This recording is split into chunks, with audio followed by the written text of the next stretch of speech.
Soma kitabu cha Isaya 6 mstari wa 1 hadi wa 3. Biblia inasema, katika mwaka ule aliokufa mfalme Uzia, nalimuona Bwana ameketi katika kiti cha enzi kilicho juu sana na kuinuliwa sana, na pindo za vazi lake zikalijaza hekalu. Juu yake walisimama maserafi, kila mmoja alikuwa na mabawa 6. Kwa mawili alifunika uso wake, na kwa mawili alifunika miguu yake, na kwa mawili aliruka. Wakaitana kila mmoja na mwenzake, wakasimama wakisema,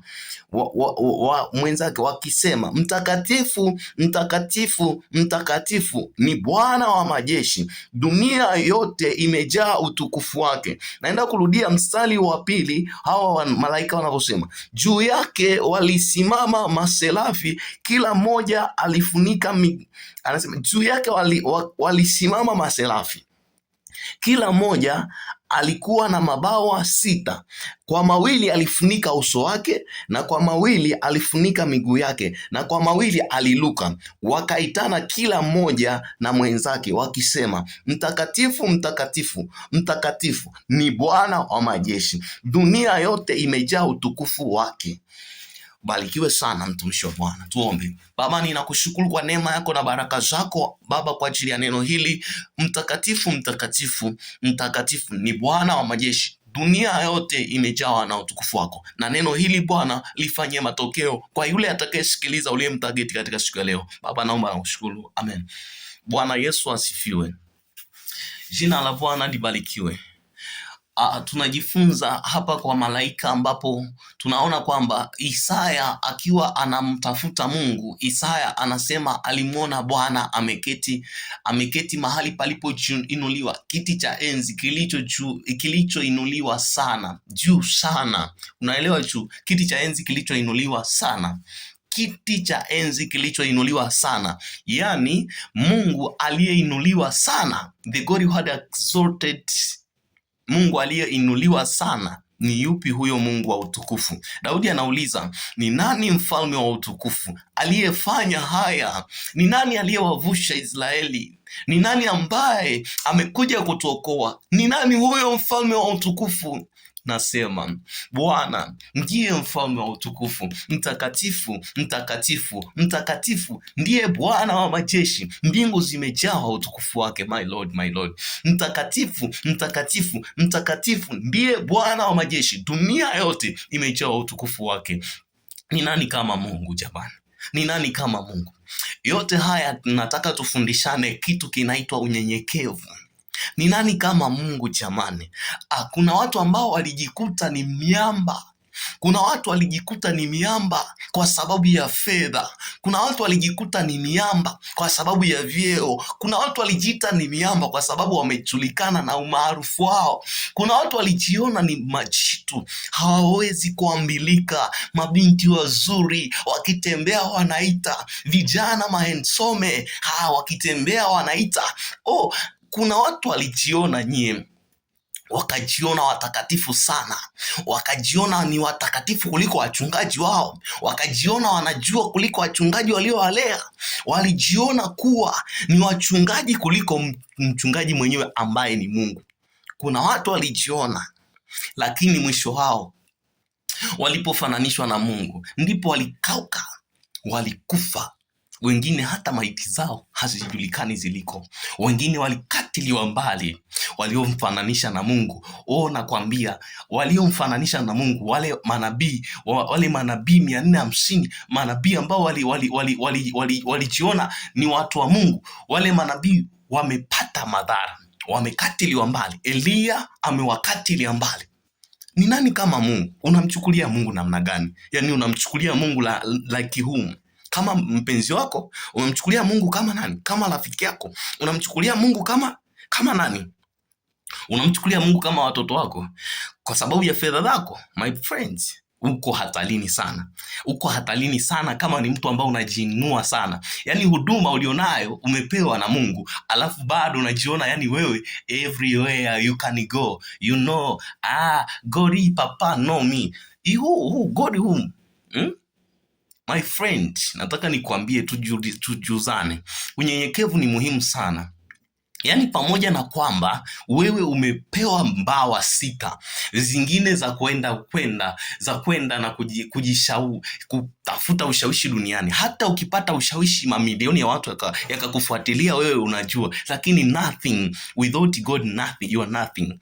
Wewe si kitu bila Mungu. Yaani pamoja na kwamba umejiona kwamba ni binti mzuri, ni kijana mzuri, unasifika sana, unajulikana sana, lakini ndugu yangu, usijue neno hili. Tamka maneno haya: mtakatifu, mtakatifu, mtakatifu ndiye Bwana wa majeshi, dunia yote imejawa utukufu wake.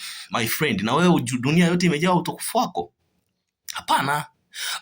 Nakuuliza wewe binti, dunia yote imejawa na utukufu wako? Hapana. Ni utukufu wa nani umeifunika dunia? Mbingu zimejawa utukufu wake, dunia imejawa utukufu wake. Who like God? Whom? Nani aliye kama Mungu? Nani kama Mungu? Hakuna, mpendwa. Yaani duniani hakuna aliye kama Mungu. Hata ungejifananisha kwa namna gani, yaani ungekuwa mganga wa kienyeji useme wewe una nguvu za Mungu, hauna chochote wewe. Yaani hata kama una ushawishi, yaani hapo ndo watu wanakuja, mtu akipata ushawishi basi anajiona Mungu mtu duniani. Inasikitisha kwa kweli, kwa sababu hakuna aliye kama Mungu duniani.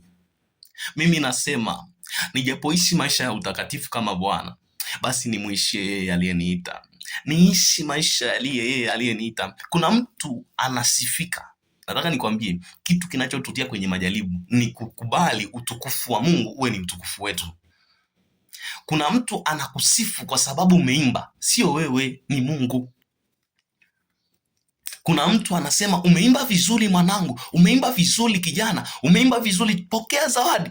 Yaani wewe hujaimba chochote, nothing. Utukufu ni kwa Bwana. Leo tumeshindwa kusema utukufu ni kwa Bwana. Nataka nikushawishi mpendwa, hata utakaposifika, hebu jua ya kwamba Mungu ndiye aliyefanya haya. Sema sio mimi, Mungu aliyefanya haya.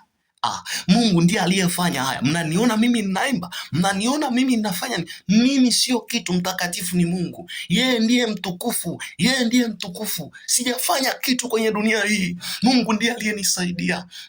Bwana singekuwa upande wangu, je, ningefanya nini? Lakini Mungu amekuwa upande wangu, akanishindia na vita. Angalia Daudi alivyoshinda. Daudi hakujinua. Daudi alijifunza unyenyekevu. Akimpiga Goliati, hakumpiga yeye, Mungu alimshindia. Mungu aliwashindia watumishi wake. Na wewe leo hii malaika wanaimba mbele zake.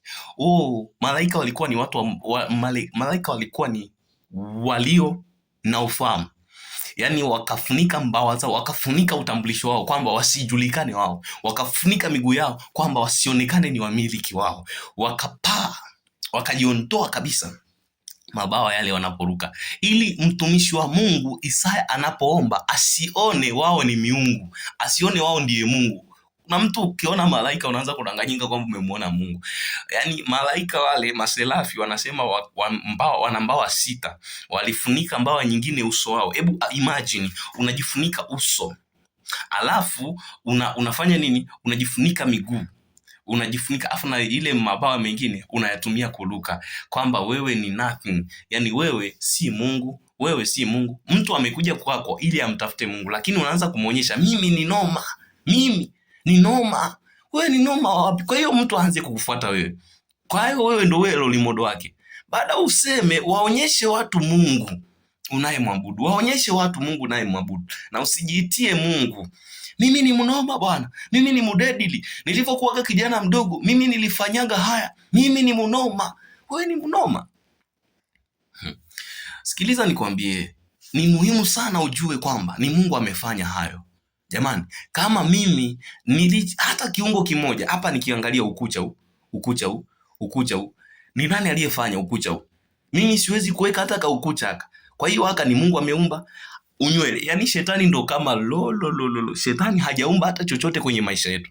Shetani hajaumba chochote kwenye maisha yetu, kiungo chochote kwenye maisha yetu. Shetani hata kaudevu hata kamoja, hata kamoja hajaumba shetani, hata kaukope na kanyusi hajaniumba yeye. Kwa hiyo anyamaze kimya, utukufu apewe Bwana aliyepokea mamlaka.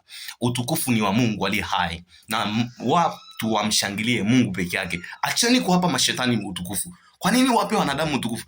Oh, unaweza, umeupiga mwingi. Ameupiga mwingi nani? Mungu ndiye wa kupewa utukufu. Usiwasifie waimbaji, usiwasifie wachungaji, usiwasifie. Yaani hata angekuwa askofu, mtu ambaye nini? Jamani, malaika hawa walikuwa malaika lakini walijifunika.